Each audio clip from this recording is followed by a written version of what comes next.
오늘 시간에는 사무엘상 강의 23번째 시간으로서 사울왕의 첫 번째 불순종이 가져다준 뼈아픈 결과는 이런 제목으로 하나님의 말씀에 은혜를 나누기를 원합니다.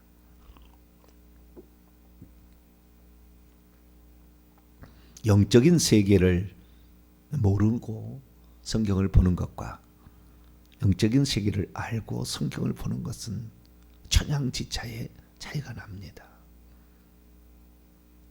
오늘 말씀을 들으면 뼈아픈 결과라고 내가 이 제목을 달았는데 가슴이 아려요. 가슴이 아려. 이 말씀을 제대로 들으면 참 우리가 하나님 앞에 회개를 더 많이 해야 될 것 같아요. 할렐루야. 회개를 많이 하시면 하나님이 깨닫게 하는 정도, 듣게 하는 정도, 깨우쳐 주시는 정도, 우리가 받아들이는 정도, 우리가 결단하는 정도가 다 달라집니다. 사울왕, 성경에서 가장 가슴 아픈 사람. 엘리 제사장은 약과했어요.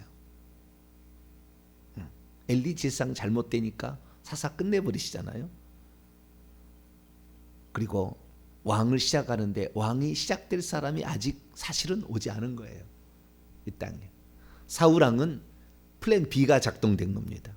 원래 하나님께서 계획이 A와 B가 있는데 바라시는 하나님 것은 플랜 A로 가는 거죠. 근데 플랜 B가 지금 작동된 겁니다. 그래서 이 사울왕이라는 사람이 세워졌는데 오늘 사울왕이 드디어 두 번째 전쟁을 시작을 합니다.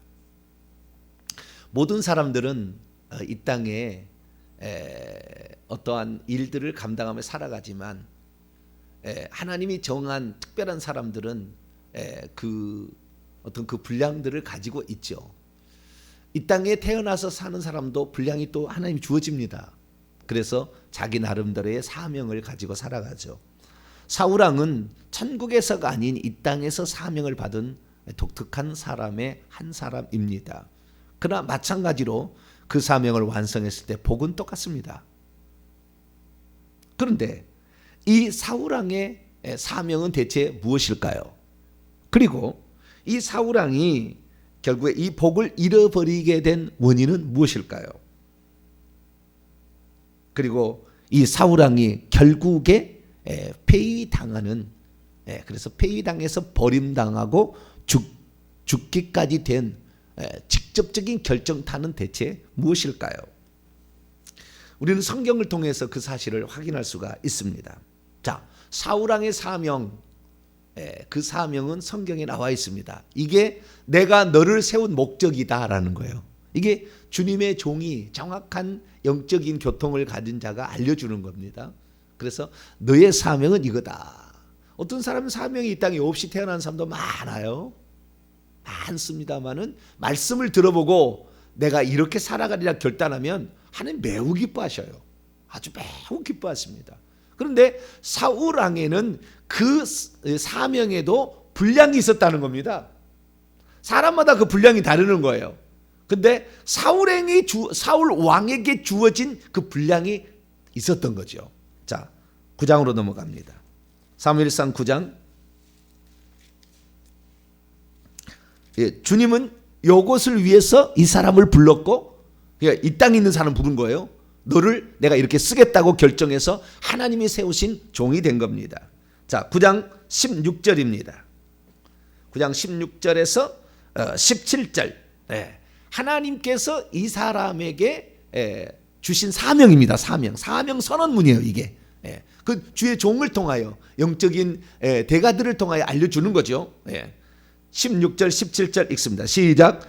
내일 이맘때에 내가 베냐민 땅에서 한 사람을 네게로 보내리니, 하나님 말씀하는 겁니다. 너는 그에게 기름을 부어 내 백성 이스라엘의 지도자로 삼으라. 그가 내 백성을 블레셋 사람들의 손에서 구원하리라. 내 백성의 부르짖음이 내게 상달되었으므로 내가 그들을 돌보았노라 하셨더니 사무엘이 사울을 볼 때에 여호와께서 그에게 이르시되 보라, 이는 내가 네게 말한 사람이니 이가 내 백성을 다스리리라 하시니라.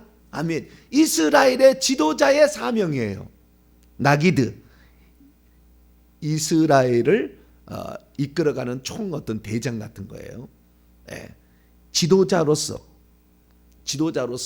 이 사명을 가지고 있는데, 그 지도자의 사명이 어떤 사명이냐면 블레셋 사람을, 아니 내 백성을 블레셋 사람의 손에서 구출하여야 될 사명이 있는 겁니다. 자, 옛날에 뭐 어떤 사람을 모압 사람으로부터 구출해야 될 사사가 있었고, 네. 어떤 사람은 암몬족 속에서 구출해야 될 사사, 어떤 아말렉 족 속에서, 어떤 사람은 블레셋 족 속에서 다 이렇게 사명이 다른 거예요. 삼손은 블레셋 족 속에서 이스라엘 백성을 구출하는 사명이 있었듯이, 이 왕은 기름 부어서 왕이 되는데, 이 왕은 블레셋 사람의 손에서 이스라엘을 구출하기 위해서 하나님이 특별히 세운 사명자입니다. 그런데 첫 번째 암몬 사람이 쳐들어온 것은 제가 승리할 수밖에 없다겠죠. 예, 이것은 기도가 이미 5대째 기도가 쌓여 있었고 첫 번째 전쟁이고, 뿐만 아니라 이 선지자와 왕직이 정확히 구분되어서 합력을 해서 이루었고 엄청난 전력을 가지고 있었으며, 그 다음에 기습작전, 작전까지도 아주 유효한, 이것은 1차 전쟁은 승리할 수밖에 없었는데 지금 2차 전쟁은 사명을 감당하기 위한 전쟁에 돌입한 겁니다. 왜? 지금 블레셋과의 전쟁이 시작됐거든. 자, 13절로 넘어옵니다. 그래서 2차 전쟁은 매우 중요한 전쟁입니다. 사명과 관련된 전쟁입니다. 암몬 사람 나하스에게 전쟁은 연습이었어요. 연습. 이제 진짜 전쟁인 겁니다.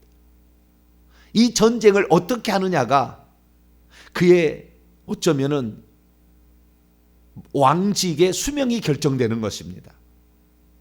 그가 천국에서 누릴 그 영광이 어쩌면 결정되는 거예요. 이것을 위해서 하나님이 이스라엘의 지도자로 세웠으니까. 그런데 여기 보세요. 나이가 나옵니다. 사울이 왕이 될 때에 40세라. 그가 이스라엘 다스린 지 2년에, 이스라엘을 다스린 지 2년에 이렇게는 맞는데요.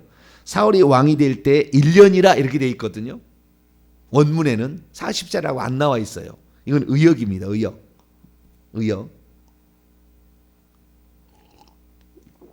그래서 이게 1년이란 말이 무슨 말이냐는 여러 가지 다양한 해석이 있는데요. NIV 성경 같은 경우는 사울 was 30 이렇게 돼 있어요. 사울이 30세였다 이렇게 나오거든요. NIV 영어 성경은 40세로 안 나오고 30세로 나오는 거예요. 그러니까 자기 나름대로 해석을 쓴 거예요. 개역 성경도 해석을 여기다가 갖다가 놓은 겁니다. 그럼 40세가 맞느냐? 맞는 것 같아요. 왜냐하면 원래는 사울이 왕이 된 때에 1년이라 그가 이스라엘 다스린 지 2년에 이렇게 나가거든요. 이스라엘을 다스린 지 2년. 근데 그가 사울이 왕이 돼, 그러니까 1년이 지나서 2년째 지금 접어 들어간다 그 말이겠죠. 그러니까 사울은 40세에 왕이 되어서 40년 동안 해서 80세에 죽습니다. 예, 그래서 40세에 왕이 되는 겁니다. 그래서 지금 2년이라는 거니까 그가 42세가 되었다라는 것이고, 42세를 그 연도로 계산하면 BC 1048년이에요. 그러니까 1050년에 왕이 되거든요. 사울이 1048년이에요. 1048년. 그러니까 42세고요. 그때 사무엘의 날에는 54세입니다. 12년 차예요. 예, 그걸 뭐 띠동갑이라고 그러죠. 예, 띠동갑입니다. 예, 띠동갑으로서 사무엘은 54세 나이입니다. 지금 나이가 아주 중요해요. 나중에 다 중요한 이유가 나옵니다. 그렇게 해서 이 사울이 이제 왕이 됐는데, 이 암몬 사람 나하스하고 전쟁할 때 33만 명이라는 어마어마한 숫자가 투입돼서 전쟁에 승리했잖아요. 그리고 그때에 사무엘이 이제 마지막 사사로서의 고별 연설을 했잖아요. 이제 내가 사사로서의 직을 그만둔다. 왕직은 사울에게 맡기고 나는 선지자의 직을 수행한다. 이렇게 얘기했잖아요. 그리고 돌려보내는데, 그때 돌려보낼 때 3,000명을 남겼습니다. 전쟁 잘하는 사람들을, 용사들을.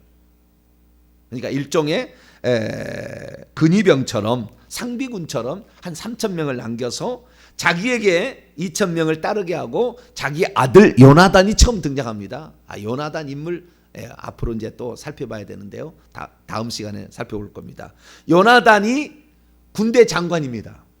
요나단이 지금은 사울 왕국이 지금 아직 완전한 쓰지 않았기 때문에 사울의 그 아들 요나단이 진짜 전쟁 잘한 사람이에요. 아주 용사입니다.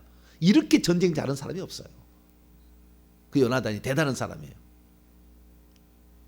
근데 그 요나단에게 1,000명을 맡겨가지고 3,000명을 근위대처럼 일종의 상비군으로 이렇게 만들어가지고 있다가 드디어 블레셋을 치기 시작하는데 3절에 보니까 요나단이 게바에 있는 블레셋 사람의 주둔군을 치게 됩니다. 그런데 이 주둔군을 쳐서 쑥대밭을 만듭니다. 이때 사울왕은 뒤에서 공격을 하고 그 다음에 그 요나단이 앞에서 공격을 해가지고 이 상비군을 깊숙이 들어와 있는 이스라엘에 깊숙이 들어와 있는 그 주둔군을 쳐서 완전히 전멸을 시킵니다. 그러자 이 블레셋 사람이 6절에 보니까요 화가 났죠. 이 우리나라의 근위대를 쳐, 우리나라의 주둔군을 쳐 가만두지 않겠다고 일어나는데요. 어마어마한 숫자가 이스라엘을 치려고 올라오는데 5절 말씀을 보니까 병거가 전차 부대가 3만 명이요. 말을 타고 온 사람이 6천 명이고 보병은 셀 수 없이 많은 바닷가에 모래와 같이 올라와서 이스라엘을 치려고 올라와요. 얼마나 많은 사람이 이렇게 왔고 그 다음에 최신식 무기를 등장을 시켜서 전차는 다 애굽에서 수입한 겁니다. 전차는 이런 것들은. 그러니까 어마어마한 것을 지금 가지고 쳐들어온 거죠. 그러자 6절 7절 말씀 보면 이스라엘 백성이 하도 놀라워서 너무 무서우니까 도망을 치는데 굴과 수풀과 바위 틈과 은밀한 곳 무덤들입니다. 웅덩이에 숨으며 심지어 요단강을 건너 지금 이거 요단강 왼쪽 편에 있잖아요. 기브아 이쪽에 아래 지중해 연안에 블레셋이 올라온 것이고 그래서 치려고 올라왔는데 요단강 건너 갓지방 므낫세 지방까지 도망을 쳤어요. 걸음만 나 살려라 그런 거죠. 막. 그러니까 3,000명의 부대가 있었는데 이스라엘은 2,000명을 사울에게 맡겼는데 2,000명 중에 600명이 남고 1,400명이 다 도망가 버렸어요. 600명만 남았어. 다 도망가 버리고 걸음만 나 살려라 그리고 요나단의 군대는 다 사라지고 병기든지 한 사람인가 남은가 그래요. 내일 보면은 다 도망가 버렸어요. 무서워가지고. 그런데 이 전쟁을 치르겠는가? 600명 갖고도 그래도 사울이 포기하지 않습니다. 600명 갖고 하겠다고 이제 하는데 어떤 이 전쟁을 치기에 여기 말이 나오지 않지만 사무엘하고 사울하고 일종의 어떤 커넥션이 있었습니다. 위치가 다르잖아요. 해야 될 일이. 그래서 내가 와서 제사를 드릴 거니까 하나님께 제사를 드릴 거니까 당신은 기다리시오 라고 얘기를 한 거예요. 그런데 백성들이 지금 막 도망을 치잖아요. 도망을 치는 그런 상황. 이제 600명밖에 안 남았는데 이들도 어떻게 될지 모르는 상황 됐는데 날짜가 다 찼음에도 불구하고 사무엘이 안 오는 겁니다. 길갈에서 이렇게 만나서 이렇게 하기로 했는데 길갈로 안 오는 거예요. 그러자 사울이 화목제물과 번제물을 가져오라 합니다. 그래서 하나님께 번제를 드렸어요. 아직 화목제는 안 드리고요. 번제를 드렸는데 그때 사무엘이 왔습니다. 중간에 온 거예요. 조금만 더 기다렸으면. 그런데 이것이 사무엘과 사울의 약속이 아니라 사무엘이 하나님에게 명령한 것을 사울에게 얘기한 것입니다. 그냥 개인적으로 내가 올 때까지 기다리시가 아니라 하나님께서 그렇게 하라고 그랬던 거예요. 그게 13절에 나와요. 왜 그랬습니까? 이게 지금 뭡니까? 라고 사무엘이 와서 야단을 치자 변명을 하기 시작하는데 11절 말씀 보니까 당신이 정한 날에 오지 아니하고 백성은 막 흩어지고 블레셋 사람은 믹마스에 벌떼처럼 지금 달라들기 때문에 내가 부득이하게 번제를 드렸습니다. 아직 화목제는 안 드렸어요. 번제를 드렸습니다. 그렇게 하지 13절에 사무엘이 사울에게 말하기를 왕이 망령되이 행하였도다. 왕의 하나님 여호와께서 왕에 내리신 명령을 지키지 아니하였다. 이건 하나님의 명령이었어요. 기다리라는 말은. 만약에 왕이 기다렸더라면 여호와께서 이스라엘 위에 왕의 나라를 영원히, 왕의 왕국을 영원히 굳건하게 하셨을 것이고, 그런데 지금은 왕의 당신의 나라가 길지 못하는 거예요. 이것도 잘못된 거예요. 계속해서 서 있다는 말이에요. 서 있지 못할 것이라. 여호와께서 왕에게 명령하신 바를 왕이 지키지 아니하셨기 때문에, 불순종했기 때문에 여호와께서 그의 마음에 맞는 사람을 찾아낼 것입니다. 그리고 구할 겁니다. 그러니까 구할 겁니다. 여호와께서 그의 백성의 지도자를 앞으로 삼을 겁니다. 이렇게 얘기를 합니다. 자, 여기에서 우리가 참 가슴 아픈 이야기를 지금부터 하겠습니다. 사울왕의 사명은 이스라엘 백성을 블레셋 족속에서 구출하는 사명을 받았습니다. 그 사명을 시작하기 위하여 3,000명으로 시작을 했지만 중과 부적에 밀려서 겁을 먹고 이스라엘 백성은 다 도망을 칩니다. 그래도 이것은 하나님께서 이스라엘의 사울 왕에게 주신 사명이기 때문에 적이 아무리 많아도 이긴 싸움이에요. 믿음이 있는 사람은 이건 이긴 싸움입니다. 그런데 지금 무서워했고 이 600명의 백성들도 도망칠까 봐 기도는 300명 갖고 어마어마하게 치지 않습니까? 그렇기 때문에 하나님께서 이것은 도와주실 싸움이기 때문에 전쟁이 이길 수밖에 없는 전쟁이었으나 사울이 그것을 하나님의 명령에 순종하지 아니함으로 말미암아, 여러분 영의 나이나 사명 감당이나 모든 것에 순종이 제일 중요한 겁니다. 마지막은 순종이 중요해. 그래서 분명히 하나님께 제사를 드리고 하면은 이 전쟁은 승리하는 거예요. 근데 그 전쟁을 기다리지를 못한 겁니다. 왜요? 믿음이 부족한 거죠. 하나님의 말씀을 순종해야 되는데 그 하나님 말씀 순종보다 환경을 더 먼저 본 거 아닙니까? 우리의 삶에 환경은 늘 우리를 믿지 못하도록 불신앙으로 우리를 안내합니다. 그러나 환경을 보지 마세요.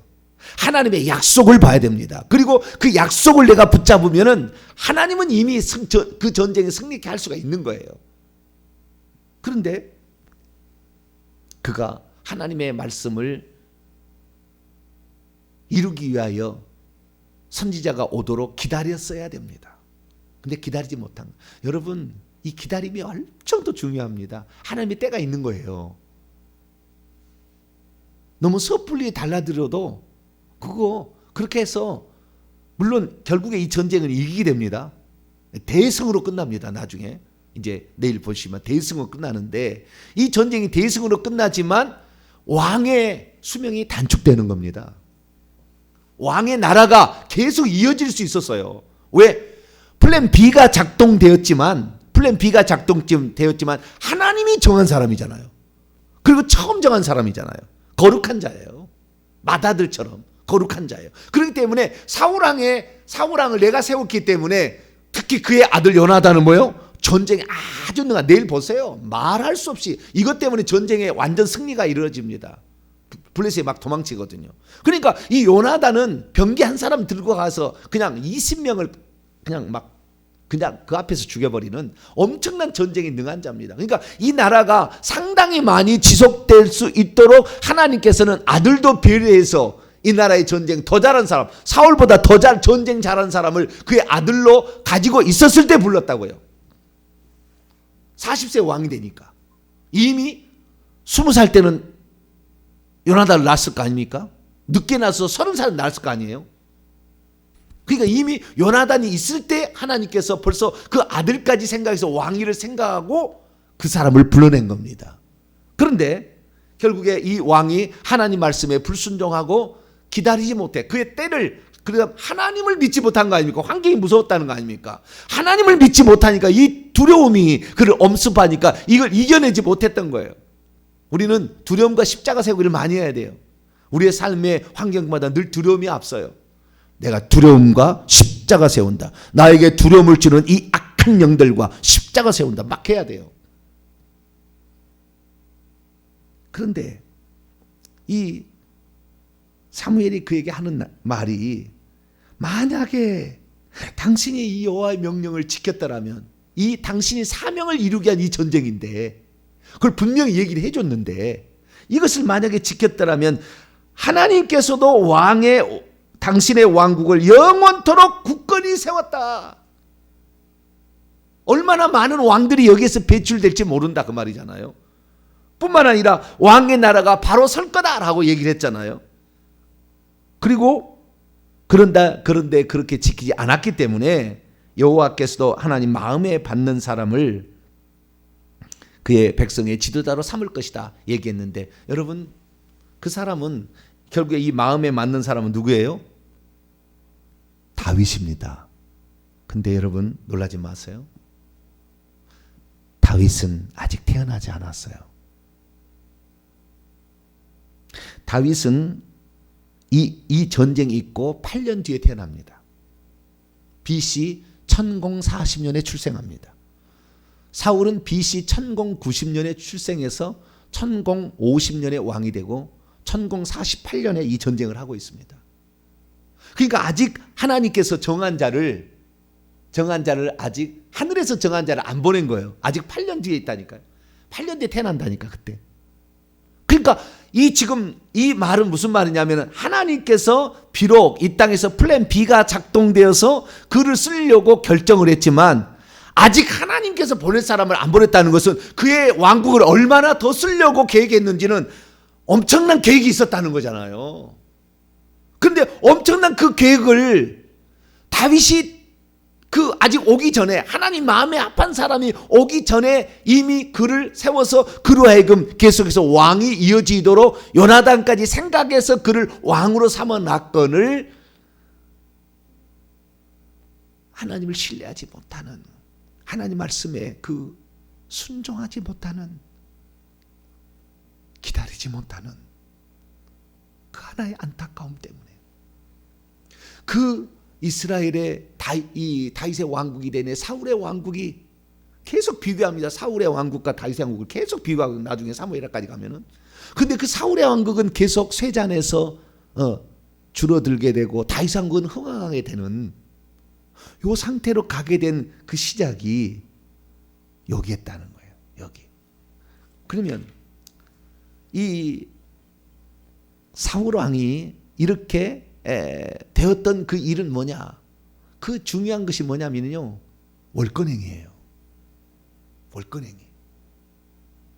남용한 겁니다.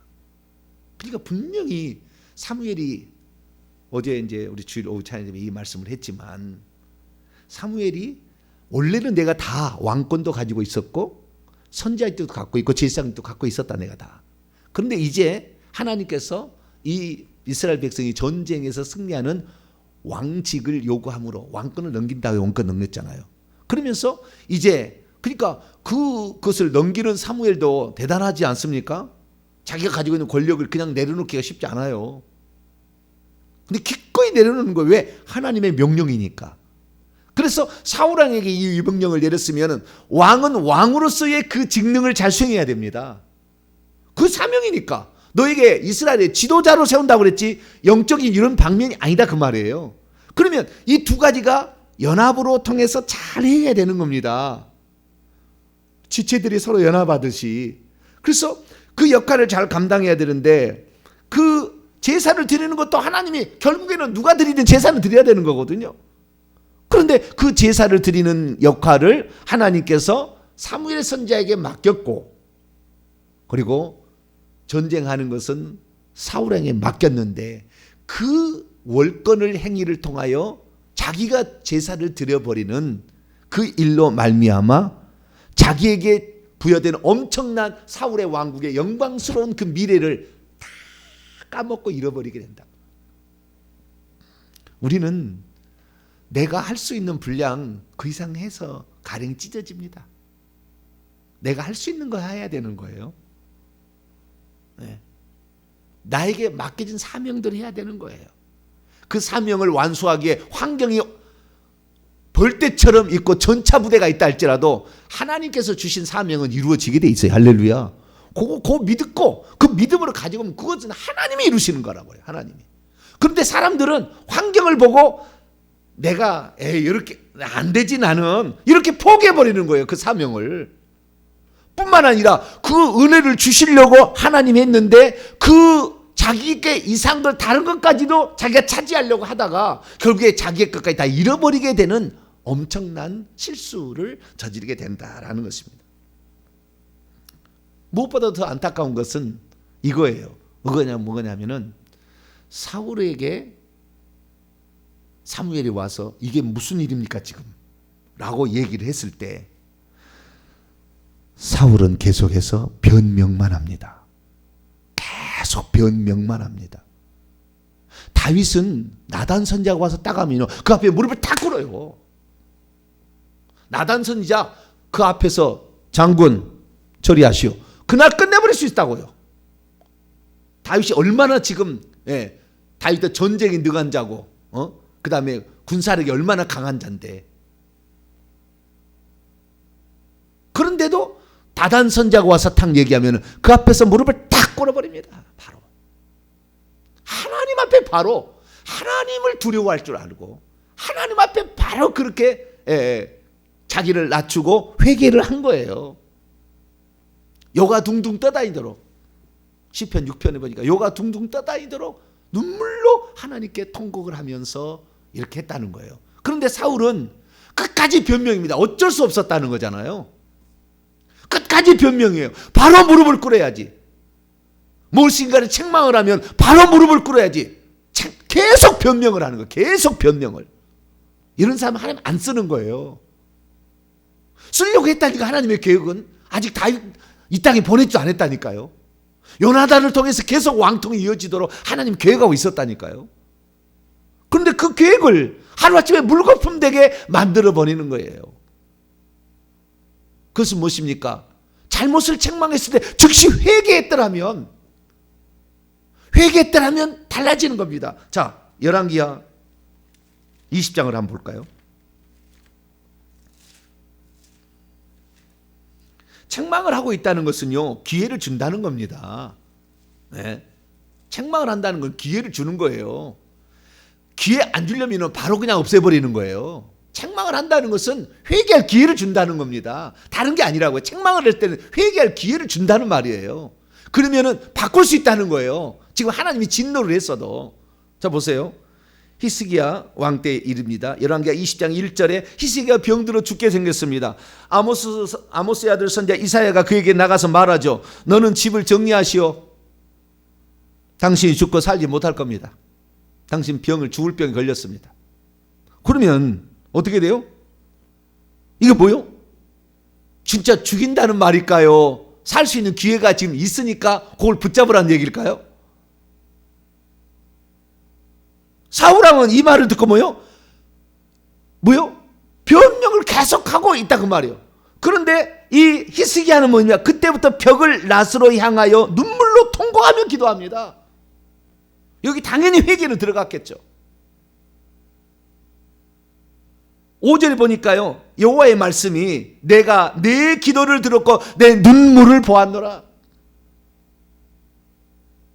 내가 너를 낫게 하리니 3일 만에 여호와의 성전에 올라가겠고 내가 내 날수를 15년을 더 연장. 그때 죽을 병이 걸렸다니까 암병 걸렸겠죠. 그때는 암병이란 말이 존재하지 않아서 몰랐겠지만 무슨 암병이 걸렸겠죠. 시한부 인생이라니까요. 아마 한 달 안에 죽는다 뭐 그런 거예요. 말기암인 거예요. 쉽게 말해서. 그런데도 이 히스기야는 그 얘기를 듣고 눈물로 통곡하며 기도를 했다고 말해요. 그러니까 하나님께서 생명을 15년을 더 연장해서 암병을 낫게 해서 수명대로 살도록 하나님이 인도하셨다라는 거 아닙니까?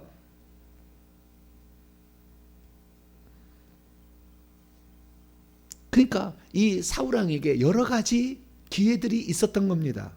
기회들이. 그런데 믿음이 부족했죠. 환경을 봤죠. 그 다음에 기다림이 부족했죠. 하나님의 사명에 관한 확실한 것을 붙잡지 못했죠. 그러나 이 전쟁은 승리할 수밖에 없었습니다. 왜 그렇습니까? 이미 사울 왕에게 블레셋에게서 구원하려고 너를 세웠다고 얘기를 했고, 두 번째는 네가 이 사명을 기름 부음을 사무엘이 기름 부을 때 세 가지 징조가 있다 그랬잖아요. 세 가지 징조가. 라헬의 묘시 옆에 가면 두 사람이 만나서 아버지가 나귀는 찾았는데 당신 때문에 오히려 걱정한다. 하나님 마음을 얘기한 거잖아요. 두 번째는 세 사람이 제사 뒤로 올라가는 베델로 제사 올라가는 사람이 있는데 이 양 세 마리 가지고 간 한 사람, 그다음에 떡 세 덩이 갖고 간 사람, 포도주 한 가득 부대 가는 사람이 있는데 그 중에서 떡 두 덩이를 너에게 준다. 두 번의 전쟁의 승리가 너에게 있다. 그렇기 때문에 암몬 사람 나하스의 전쟁은 반드시 승리하는 것이고, 이 블레셋도 승리합니다. 실수는 했지만 승리합니다. 그러나 이때의 그 실수, 하나님 말씀을 더 귀중하게 여기지 못하고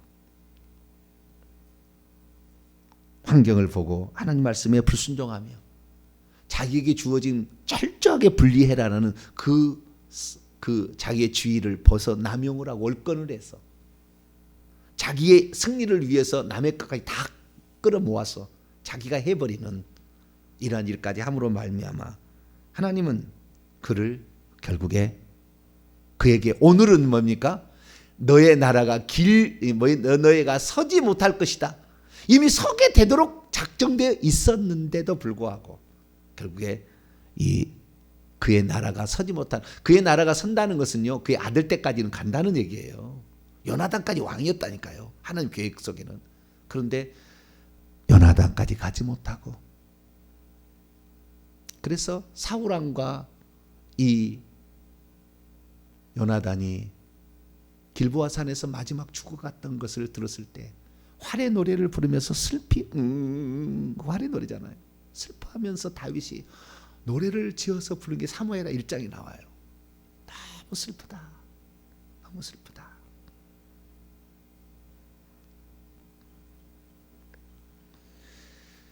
그런데 결국에 마지막 결론입니다. 이 사울 왕이 이렇게 죄를 범했다 하지만 이가 다시 한번 기회를 가질 수 있었는데도 그 기회는 뭡니까? 회개했더라면 아들 때까지는 가지 않았을까? 최소한. 아니, 손자 때까지도 갈 수가 있었다. 그런데 결국에 회개치 않아서 사울의 왕국은 계속 연이어 이어지지를 못했다. 그리고 이것이 첫 번째 불순종이잖아요. 이제 다음 좀 더 가면은 이제 아말렉 족속과의 전쟁인데 이 두 번째 불순종이요. 두 번째 불순종은 용서 안 합니다. 하나님이 용서 안 해요. 버려버립니다. 그래서 바로 그에게 임하였던 하나님의 영이 떠나버립니다. 그리고 그 다음에 가장 중요한 사건, 이제 마지막 또 한 번 블레셋과의 전쟁을 그의 마지막 죽기 직전에 80세에 전쟁을 치르게 합니다. 그것이 이제 우리가 사무엘상 끝나는 것인데요. 그때 한 번 더 기회를 주는데 그때 하나님께 찾아가지 아니하고 회개도 하지 아니하고 엔돌에 신접한 여인 이렇게 찾아가서 물어봐 버려요. 완전히 끝내버리는 거예요. 나중에 그 이제 엔돌에 신접한 여인, 하나님이 우상에게 물으러 간 거, 우리가 지금 회개하는 거, 조상 제사 지내고 그 다음에 무당이 물으러 간 거 큰 죄예요. 죽여버립니다. 하나님이. 끝났다 너는. 이렇게 되는 거예요. 그래서 우리가 실수할 수 있다. 첫 번째는 모든 사람의 사명의 분량이 있구나. 넘어서도 안 되고 그것을 할 수 없는 형편이라고 실망해도 안 된다라는 것이고, 설령 내가 불순종해서 잘못했다 할지라도 회개할 기회를 줄 때 즉시 회개해야 된다는 것과 뿐만 아니라 하나님께서는 또 한 번의 기회를 그에게 줬지만 결국에 그 일을 이루지 못하고 다윗이나 죽이러 다닌다고 그렇게 맨날 군사 거느리고 다녔던 이 작은 거, 이게 바로 영이 나이가 적기 때문에 그런 거예요. 영의 나이가. 그래서 우리가 영이 성장하기 위해서는 하나님 말씀에 순종하는 게 필요하다. 이게 아주 중요합니다. 영의 나이 성장하는 사람은 100% 불순종합니다. 이 사람 절대 성장하지 않습니다. 맨날 그래서 태클 걸고 비난이나 하고 책망이나 하고 끌어내리려고 하고 일평생 하다가 끝나는 거예요. 영의 나이가 성장이 안 되니까. 우리는 영의 나이가 성숙해져야 됩니다. 그것은 오직 회개와 순종으로 이루어진다. 이 사실을 믿고 열심히 회개하시고 순종하는 저와 여러분 되시기를 간절히 바랍니다. 거룩하신 하나님, 오늘 사울왕의 이야기를 통하여 우리가 과연 어떻게 살아야 될 것인가, 우리 실수했을 때는 또 실수했을 때는 어떻게 해야 될 것인가 오늘 들었습니다. 하나님, 이 교훈을 일평생에 새기게 도와주옵소서. 우리 주 예수 그리스도의 이름으로 기도하옵나이다. 아멘.